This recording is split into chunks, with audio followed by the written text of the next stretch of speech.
and mabuhay! Welcome back sa aking YouTube channel. And for today's video, tayo nga ay ipapakita nga natin kung ano ba yung ipapadala natin kasi tayo magpa-package na po kasi ambisyosa tayo. So tayo po ay magpa-package na sa Pilipinas for the very first time. So nakapamili na ako ng mga iilan-ilan at ngayon po ipapakita natin kung ano ba itong mga nabili ko. So wag po tayo mag-expect kasi hindi po ito mga mamahalin. Ito po yung mga China lang dito sa Amerika na ipapadala ko sa pamilya natin sa Pilipinas para naman makatanggap sila lang mula sa akin. And isa pa, isisingit ko na din dito kung paano ba ako nakapunta dito sa Amerika, kumusta na ba ang ating kalagayan dito, and kung ano ba yung mga adjustment natin dito sa Amerika since simula na galing tayo ng Pilipinas. So 3 buwan pa lang ako dito, dumating ako ng Amerika, October 11 and ngayon nasa January 28 na. So mga nasa more than 3 months pa lang tayo dito sa USA. And tingnan ba natin kung ano yung mga pagbabago sa buhay ko bilang isang ambisyosa. And salamat pala dito sa upuan na to. Bigay ito ng aming kaibigan. Si Jordan. Thank you so much, Jordan, for this very beautiful English yun. So, napakaganda talaga. Palagi ko itong ginagamit sa nakakatulog ako dito. At sana naman, makaya niya yung ating bigat. Kahit mabigat na mabigat tayo nakakaya nito. So, ito na nga yung ating life update. So, ito na nga. Yung unang katanungan natin is paano ba tayo nakapunta dito sa Amerika? So, nakapunta tayo dito sa Amerika sa pamamagitan ng K1 visa. So, yung K1 visa po, ito po ay yung fina-file ng ating mga magiging asawa na mga American citizen na nandito sa Amerika. Alam naman nasa Pilipinas, 'di ba? Pero pwede naman mga Pinoy na mga American citizen din. So yung sa akin, since may partner ako noon na American citizen, so siya yung nagpetition sa akin papunta dito sa Amerika. So yung kinuha namin is K1, which is yung fiancé visa. Naabutan kami ng pandemic, so yung process namin tumagal siya ng nasa mahigit 1 taon din. So nag-file kami is January of 2023. Tapos natapos kami or na-approve kami noong April 15 ng 2024, 'di ba? And then after nung first approval namin, doon na po papasok yung sa medical ninyo at yung sa interview ninyo sa US Embassy. So hindi po siya madali, hindi po siya madali na makapunta ng Amerika para sa akin, no, kung hindi po kayo matyaga. Kasi kailangan nyo talagang mag-asikaso ng mga madaming papel and tiyaga talaga at gastos. Kasi fortunately ako less gastos kasi nasa Pampanga ako noon, naka-base, and then magta-travel ako to Manila for my medical po and para sa aking interview. However, kung kayo man nasa mga mas malalayang province or nasa Visayas kayo or Mindanao, mas magastos kasi mag-hotel pa po kayo. Which is yung sa akin naman, nag-hotel din ako sa kalimutan ko. Pero hotel din ako and then nag-stay ako ng mga ilang araw din. Tapos yung pamasahe din. So mas talaga magagastusan tayo. So ipapakita ko sa inyo kung gaano kadami yung aking papel na dala-dala during nung aking interview sa US Embassy. Ito siya. Oh, ito. Lahat to, nasa 5 kilos to. Kasi itong mga papel na to is dala ko din nung umuwi ako ng probinsya sa Samar. Dala ko siya. So, alam ko kung ilang kilo siya. OA na kung OA sa papel, yung dala ko. Kasi yung iba, as in, hindi ganun kadami, pero gusto ko maging handa. Sa kahit anong itanong sa akin during sa interview ko sa US Embassy, may maisasagot ako. Pero, ito na nga. Sa medical po, hindi po siya ganun kadali. Yung binayaran po natin sa medical is nasa 15,800 ba? Correct me if I'm wrong. Pero ngayon, nasa 18,000 pala. Nasa 18,000 something. Pero ngayon, nasa 28,000 something na siya. Hindi ako masyadong sigurado kung magkano ba talaga yung exact amount, pero nung sa akin nasa 18,500 ata, tapos ngayon nasa 28,500 na siya, tumaas na siya. Tapos nung sa akin, nung medical ko, na sputum pa ako. Ano ba itong sputum na to? So, na-expect ko na by July makakalis na ako ng Amerika, pero hindi. Kasi nung nung nag-medical ako noong June, na-sputum ako. So, ibig sabihin, pwedeng mag-positive ako sa TB. So, kailangan nilang i-check muna yun kung active ba or ano ba. para before ako pumunta din sa US, kailangan gamutin muna. So, nagantay ako ng 3 buwan or 2 buwan, 2 buwan para makapag-schedule ulit ng kung kailan ako papabalikin dun sa St. Luke's kasi St. Luke's yung hospital kung saan nagme-medical yung mga papunta dito sa US. So, nagantay ako from June, nagantay ako ng 2 buwan para sa aking result doon nga sa sputum test. So, pag na-sputum ka, babalik ka doon, mag-sputum test ka for 3 consecutive days. So, magastos siya kasi mag-hotel ka na ilang araw, pagkain mo pa. Aside from that, madaling araw ka pupunta doon kasi depende sa schedule mo kung anong oras kung anong oras yung ibibigay sa'yo. And then, yung sa akin pa noon is that, di ba nga babalik tayo ng after 2 months at dapat walang tatawag sa iyo sa 2 buwan na waiting period na yon para hindi ka mag-positive. Kasi sinasabi nila pag habang nag-aantay ka ng 2 buwan na yon, tapos may tumawag sa'yo, ibig sabihin positive ka doon sa TB.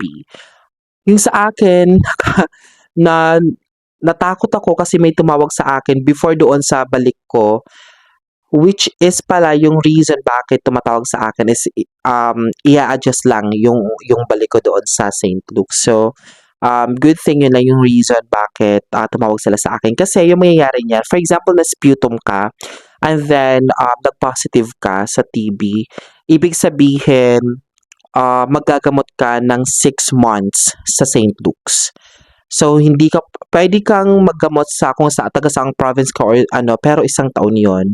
So, mas matagal yung waiting period. So, yung iba, pag nag-positive sila ng TB, rent sila ng mga apartment muna doon sa, malapit sa St. Luke's Extension, kasi para mas malapit, lalakarin lang. Kasi nga, araw-araw kang pupunta doon para mag-take ng gamot. And then, yung sa akin after 2 months, so nag-immunization na ako, nagbakuna na ako, 4 na bakuna. And then after nun, mag-schedule na ako na ang interview sa US Embassy. Good thing, nung nag-interview ako sa US Embassy, hindi ganun ka-strict yung, ano ba, anong tawag doon? Console ba yung tawag doon? Basta hindi siya mahigpit. May mga tanong sa akin na answerable by yes or no. And then may mga tanong din sa akin na information lang about me and my fiancé that time. So, yung kagandahan dito is that sabi ko nga, pinaghandaan ko to, um, yung mga address, trabaho, phone number, anong trabaho niya, ganon. Talagang memorya ko yon. Pina-practice ko yon, nag-Q&A ako ng sarili ko, nasa kwarto lang ako, nag-Q&A ako para nga at least lahat ng itanong sa akin is masagot ko. Pero ito na nga, doon sa mga documents namin na sinend nung January 2023, meron dong love story. Kasi nga, pag nag-submit kayo ng mga documents ninyo, isasama doon yung mga supporting documents para totoong-totoo yung relasyon nyo. So, nandun yung love story namin. Sa love story na yon, nandun yung pangalan ng 3 pusa namin. Meron kami ditong 3 pusa. Dinanong yung mga pangalan nila during sa interview ko sa US Embassy. And yun na nga, hindi ko kabisado masyado. So, ginawa ko, dapat talagang kalma ka lang. Ginawa ko siyang joke, sabi ko doon sa nag-interview sa akin, na hindi ko ini-expect na itatanong niyo to sa akin. Sabi ko, baka magalit yung asawa ko or yung fiancé ko pag malaman niya hindi ko nasagot yung mga pangalan ng mga pusa namin kasi yun yung mga babies namin. And then tumatawa sila ng tumatawa. And yun lang, be cool, kalma ka lang as much as possible, pero nakakakaba, hindi maiwasan yung kaba. Pero as long as alam mong ready ka sa lahat ng pwedeng ibatong tanong sa'yo, nandun lahat ng mga documents na kailangan mo, wala ka dapat katakutan. And then, ito na nga, dumating na ako dito sa Amerika, October 11. So, ang daming gastos kasi naggastos pa ako, nagbayad pa ako ng US Embassy interview, yung medical ko, plus flight ko papapunta dito sa Amerika. And then, pagdating ko dito sa Amerika, ikakasal pa kami. So, another gastos na naman yon. After nun, after ng kasal namin, pagdating mo sa Amerika pala, kailangan makasal ka within 3 months kasi meron kang tinatawag na 90 days para makasal. Kasi kung hindi ka makasal within 90 days, kailangan mo bumalik sa lugar or sa bansa kung saan ka man nanggaling. So, dumating dito October 11, nakasal ako November 14. So, after ng kasal namin, magsasubmit ka nga ng mga documents mo para sa adjustment of status mo, tas para sa yung sa akin adjustment of status ko para maging, magkaroon ako ng PR, and then, yung employment authorization, gano'n. So, yung sa employment authorization ko naman, yung dami is nasa ganito, apat na ganito. Isa dito is yung supporting documents, supporting basta about, financial. Yung isa naman is yung sa adjustment of status ko dito, yung isa naman is sa working permit ko, yung isa naman is sa mga supporting, documents para, na totoong relasyon, hindi siya fraud. So, ganito. So, ano ba kumusta na ba tayo dito? Kumusta na ba tayo dito sa Amerika after 3 months? So, unang dating ko dito talagang, ang lamig. 'Di ba sa Pilipinas, talaga paglalabas tayo ako kasi tayo ay sexing-sexy. Kung lalabas ako talagang pagpapawisan na. Dito sa Amerika paglalabas ka, dapat balot na balot ka. Kasi dumating ako dito na malamig yung panahon. Balot na balot ka kasi nga kung hindi ay para kang nasa loob ng freezer. So, kawawang-kawawa ka. Aside from that, yung ano pero bonggang-bongga dito yung ano, yung tanawin ng pagdating ko dito. So, talagang nasabi ko, ang ganda ng Amerika, ang ganda ng Amerika. Tas unang punta ko dito, dumaan kami ng McDonald's. Yung McDonald's dito, wala akong nakitang rice. So, hinahanap ko may rice ba at manok diyan, wala sila. So, lahat mga burgers, fries, ganun lang. Wala silang rice. And then, napansin ko din dito is that isang order ng burger, busog ka na. Sa Pilipinas, parang kaya ko makaubos ng 2 or 3 dito, busog na busog ka na. Parang mabigat yung mga pagkain nila dito sa Amerika. Feeling ko kasi yun talaga yung mga kinakain nila dito. So, hindi ko alam if may iba bang ano, way ng paggagawa nila yon. Pero yun yung mga napansin ko dito. And, guys, masasabi ko na mas malinis yung mga fast food natin sa Pilipinas kesa dito. Hindi ko nilalahat ha. This is based on my experience. So, base sa mga nakita ko, mas malinis ko yung fast food ng, ng Pilipinas kesa dito. Pero yung kagandahan naman dito, mga polite yung mga tao dito. And ang babait nila. So, from time to time, pag may mga makakasalubong ka, mag-good morning sila sa inyo. Saan ka pa? Pag may gwapo doon ka dumaan at mag-good morning ka. Sige nga, kung magawa natin yan. And then, yung kagandahan ba dito, for example, dito sa atin kasi maraming security guards, mga guards sa mga establishments, mga fast food, dito wala. So, for example, nauna kang pumasok, may susunod sa'yo, courtesy na lang na antayin mong pumasok yung susunod sa'yo para at least hindi na siya mahirapan magbukas. Ganun yung mga ginagawa nila dito. So, wala kang makikita mga guards talaga dito sa mga mall, sa mga grocery stores, wala akong nakikita. So, and aside from that, in regards sa pagdadrive naman nila dito, talagang nagfa-follow sila sa mga rules kasi yung mga pulis nandiyan na. Yung mga pulis talaga nila dito is nagtatrabaho. Pag may, for example, may mali ka lang ng lights or what, so, nandiyan na yung pulis sa likod mo. And talagang kung may dadaan, may tatawid, pinapauna lang yung tatawid. So, ganun sila dito sa Amerika. So, masarap, minsan nakakaiyak kasi nga malayo ka sa Pilipinas, tapos yung kung ano yung mga ginagawa mo sa Pinas hindi mo na magagawa dito. Like if you want to party, ako kasi nasa Pilipinas ako nagpa-party ako, kasama yung mga kaibigan ko, and then yung mga pagkain, gano'n, yung mga sisig, lechon kawali, hindi ko masyadong nakakain yan dito. Yung sisig meron ako nabibili isang box nasa $11, ang mahal. Ilang serving lang. Doon sa Pilipinas magkano lang $2, $3, 'di ba? So, yung pagkain Pinoy dito may pagkamahal, pero yung ano naman is that from time to time at least nakakain naman natin yung mga pagkain Pilipino. Ito na nga, excited na ba kayo para makita ko ano ba itong mga ipapadala ko sa aking pamilya sa Pilipinas? So tayo ngayon magpa-package for the very first time. Ooh! I'm so excited kasi nga first time ko ito at talagang pinangarap ko ito na makapag-package na din sa aking family. Naging inspirasyon ko dito yung aking tita. Kasi nga palagi kami nakakatanggap ng package sa kanya. So yung packages hindi na po bago para sa amin kasi nga mayabang. Hindi naman sa ano no, pero hindi na siya bago kasi nga yung tita ko talagang ini-extend niya yung tulong sa amin. Yung mga nagpapadala siya talaga ng mga gamit sa amin galing dito sa Amerika. And then yun yung naging isang rason kung bakit talagang pinangarap ko na sa susunod ako naman yung magpapadala ng package para sa aking mga magulang or sa aking pamilya. So ito nga aking mga nabili ay mga ilan-ilan lang kasi hindi pa tayo tapos wala pa tayong um, Monar. So tayo waiting pa sa ating allowance. Allowance. So hindi, pag may extra na pera, ayun, bibili ako ng kung ano-ano na pwede kong ilagay sa aking box. And then, nakakatuwa lang isipin na yun na nga, dating pangarap mo lang, ngayon, ginagawa mo na para at least matupad na yun, di ba? So, again, ito yung ipapadala ko, hindi siya mga mahal na mga gamit, mga branded or whatsoever. Ito po ay yung mga kaya lang ng bulsa natin. Kasi nga tayo ay wala pang trabaho, pero tayo ambisyosa, kaya nga magpapakasya tayo kahit wala tayong pera. Pero hindi, nakakatuwa lang na at least nagagawa ko to para sa aking magulang. Pero for now, yung ma-package ko is talagang parang sa aking magulang lang, para sa aking kapatid, basta sa pamilya muna. Pero hindi po ibig sabihin na ba na sa susunod, pwede pa tayo makapamigay sa ating mga kaibigan, pag may mga trabaho na tayo, nakaluwag-luwag na tayo. Pero for now, talagang sa family ko muna. And ito na nga. So, tapos na tayo doon sa ating eksena kung paano tayo nakapunta dito sa Amerika. And yun na nga sa mga nagbabalak or mga nangangarap, go lang ng go. Kasi dito sa Amerika, madami nga mga opportunities. Talagang kung masipag ka, talagang trabaho na dyan. Alright. So, ito na nga.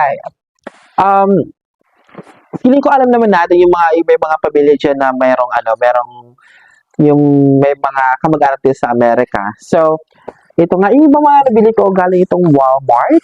So, ito yung mga ginagamit na nga natin sa Pilipinas. Araw-araw pag tayo mga naliligo.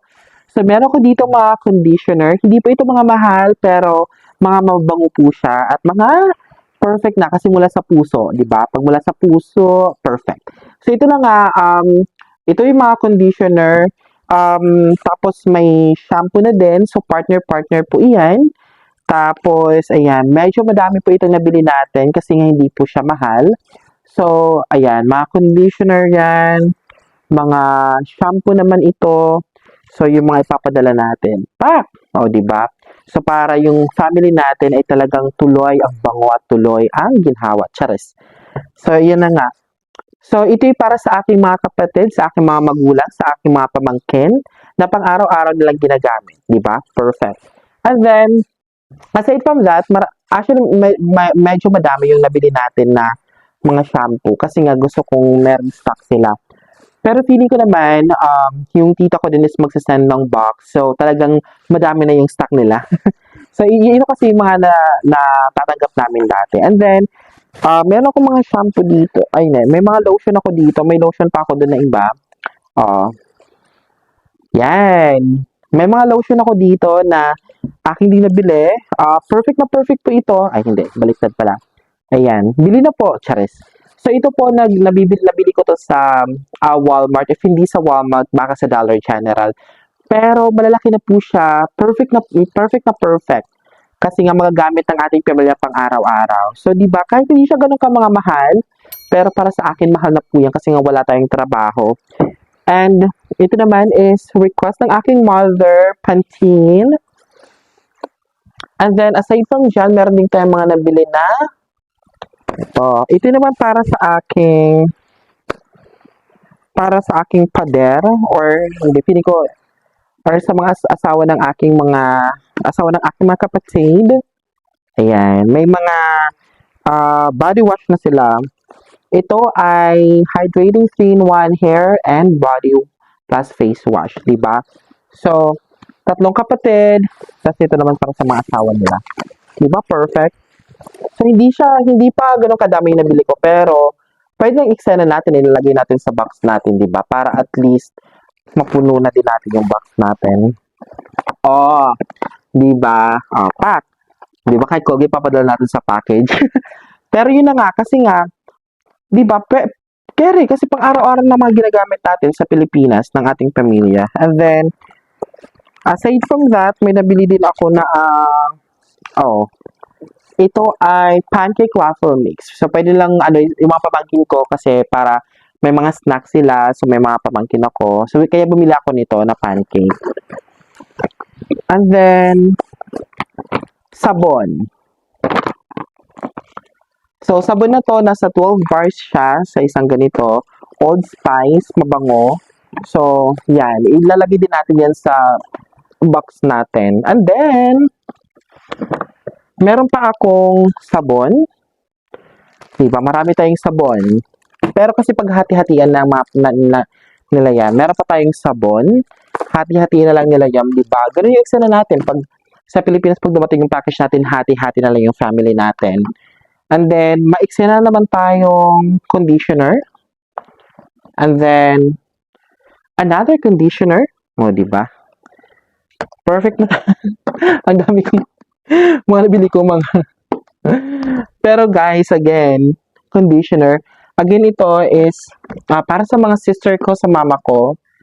And then, pak! Diba? Para sa kanila lahat to. May lotion na naman tayo. Pak! Pak! O, diba? Kasi nga, lalo yung mga pamangkin ko, anak ng ate ko, mahilig mag-lotion, kaya binilhan ko talaga sila. Ito naman is for my papa. Nung naka-sale, nakabili ako nito naka-sale kasi siya, kaya nabili natin yan, guys.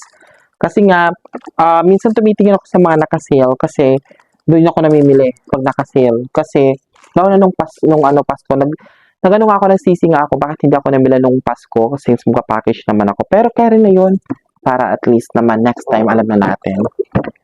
At tayo magpapadala din na ang coffee maker pack. Hindi to mahal, guys. Mura lang to. So, naka-sale din to nabili ko to sa Big Lots. Sa Big Lots kasi dito sa Amerika, magka-close na siya. So, sale yung lahat ng yung mga tinda nila. So, kaya nabili ko to. Kaya binili ko to kasi nga yung si mama ko, tapos si papa ko mahilig sila magkape. So, para at least hindi sila mahirapan and then mag-enjoy sila sa pagkakape nila kasi talagang kahit mainit sa Pinas, talagang kape ng kape sila. So, mga ilang beses sila nagkakape sa isang araw. So, at least magagamit nila to. May bibilhin pa akong food processor. Nag-iipon pa ako ng pambili doon. So, kaya hindi ko pa nabibili. Anyway, hindi pa naman ako mag-send ng package ngayon kasi pinupuno ko pa yung box. So, meron pa akong mga deodorant para hindi tayo mag-amoy-amoy, putok, pack. Ayan. Feeling ko hindi pa ito madaming nabili ko. So, dadagdagan ko pa ito. Hindi ko alam kung mga ilan pala yung nabili ko. Pero parang paunti-unti yung pagbibili ko na lang para at least hindi ako nabibigatan. Mabigat na kasi, charis. So, meron akong nabiling cough drops. Ito mura lang to, $1 ata. Tapos bumili ako ng vitamins para sa aking mother. Ay, ito pala, may cough drops akong binili para sa aking mga pamangkin. Sa aking mga pamangkin para pag may ubo sila, meron silang matitake. And then, para hindi mabaho yung ating tenga, meron tayong mga cotton buds. Ito, meron ding mga maliliit na size. Bumili din ako ng mga maliliit na size, pero meron akong biniling malaking size. Pero, kasi nga nagtitingin ako sa mga naka-sale. Pag naka-sale, alam kong tapos tinitingnan ko din yung expiration, guys, ng mga binibili kasi yung pag-send kasi ng package, nasa ilang buwan din siya. Tapos pupunuin ko pa yung box. Tapos magsisend mga nasa 3 buwan pa ata bago dumating doon. So, kailangan yung expiration next year pa na mga gamit para hindi siya masayang. Aside from that, meron pa akong nabiling ito. Sana matuwa yung aking pamilya para sa aking nabili sa kanila.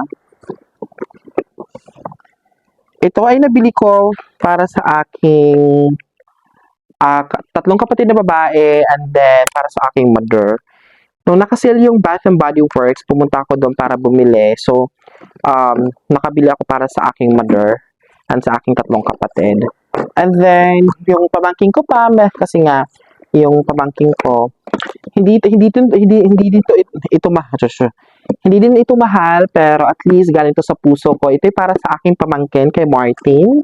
And then, kinausap ko naman sila kasi medyo madami sila. So, sabi ko, hindi ko kayo lahat mabibigyan, pero isa-isa lang. Pero soon, mabibigyan ka. And mga nanonood, mine, comment down below mine. Hindi, nakabili na naman tayo ng mga additional mga shampoo. Ito, shampoo. And then, ito, mga conditioner, shampoo. So, feeling ko yung may mga kamag-anak dyan nandito sa Amerika, feeling ko na-experience na nilang makatanggap nito and then na-experience na nitong mga nabili ko. So, talaga, at again, nakakatuwa siya para sa akin na nakakapagbigay ako para sa aking family. Talagang pinangarap ko to.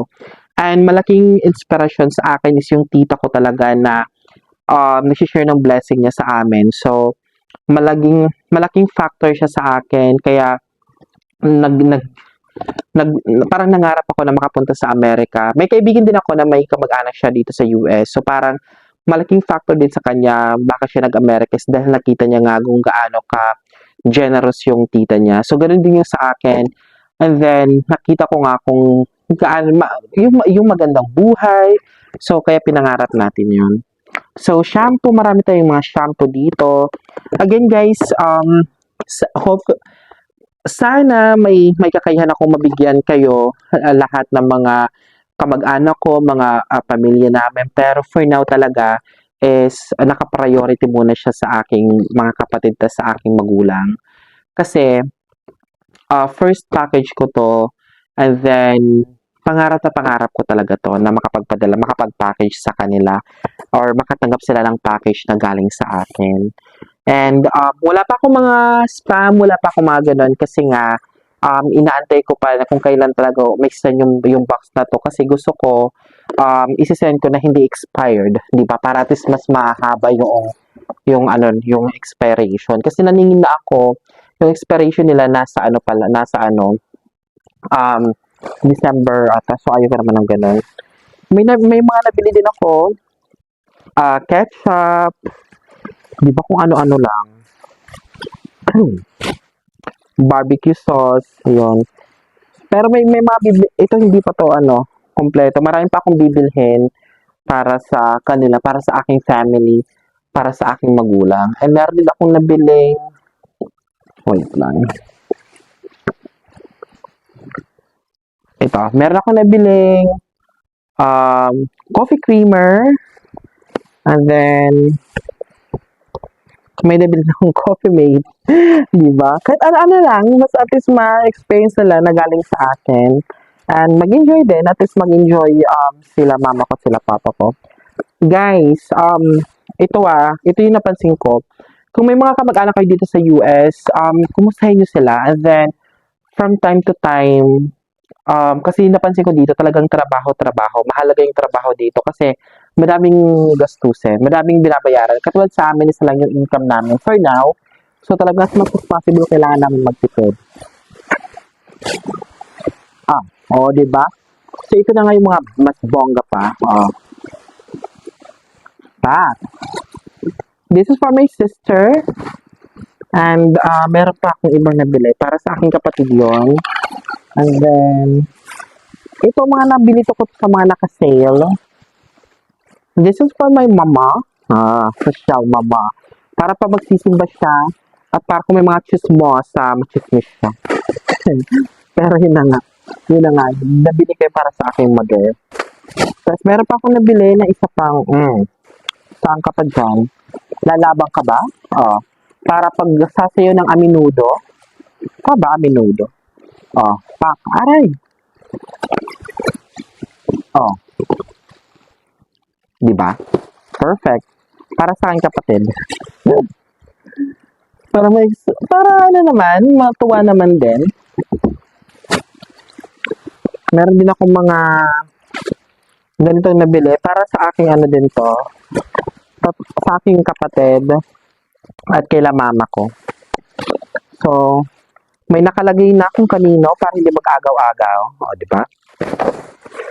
So yun guys, yun pala yung mga nabibili ko na ilalagay ko sa aking package. Balita ko kayo kung ano pa yung mabibili ko sa susunod. And marami pa akong bibilhin talaga as in para sa aking mga pamangkin. Especially sa aking mga pamangkin, may mga bibilhin pa ako at kay mama at kay papa ko. And dadagdagan ko pa siya pero for now, ipon-ipon muna kasi nga kailangan pa natin ng pera. para madagdagan 'to. And, ayun na nga guys, sa mga for example, may mga katulad ko na K1 visa din na gustong magtanong about sa process, pwede kayong mag-chat sa akin, sa aking Facebook, sa aking Messenger, or mag-comment din kayo dito sa aking YouTube channel kung may mga process kayo na gusto nyo itanong sa akin. I'm willing to give information, wala pong problema doon, magtulungan tayo para at least kung pangarap nyo na makapunta sa Amerika, at least makatulong ako sa process ninyo. Pero hindi ako promise na lahat is alam ko, pero ako kasi DIY lahat ako, lahat ng naging process ko DIY. So, talagang ako yung nagkalkal na gumawa ng mga documents. Talagang nakakapagod, magastos, kaya nga tiyaga-tiyaga. Pero once na na-approve ka, nakapunta ka dito, natapos ka lahat sa lahat ng process, at least worth it naman din. Makasama yung ang iyong partner, worth it din naman. Pero guys, ayun na nga, pasensya po sa iba na hindi ko talaga mabibigyan. Pero let's pray na magbongga tayo dito sa Amerika. Malay natin maging isang star dancer tayo. Charas! Or malay natin maging sikat na artista tayo dito sa Amerika. Char lang. Pero yun na nga, hopefully next time na makapag-share din ako sa ating mga kaibigan. Pero for now, I'm just so happy and so happy. Actually, dalawang isip ako na i-share ito. Pero sabi ko nga, parang nakakatuwa lang na ma-share ko din na nagagawa ko to kahit hindi siya ganun kamamahal, mga simpleng bagay lang, pero at least nagagawa ko para sa aking pamilya. Dito sa Amerika guys, kung talagang masipag ka, magkakapera ka. So, next time naman tayo ulit guys, just please follow sa aking YouTube channel, subscribe sa aking YouTube channel, comment down below, click like, para at least naman dumami tayo dito. And pasensya na if hindi ako nag-upload every day or every week kasi nga medyo busy pa tayo, Charis. Busy, wala talaga akong ginagawa. Wala akong maisip na content. Pero mag-comment down below kayo. So, baka next time naman natin is yung magpapayat na tayo, Dai. Kasi tayo nahihirapan kasi kain lang tayo dito.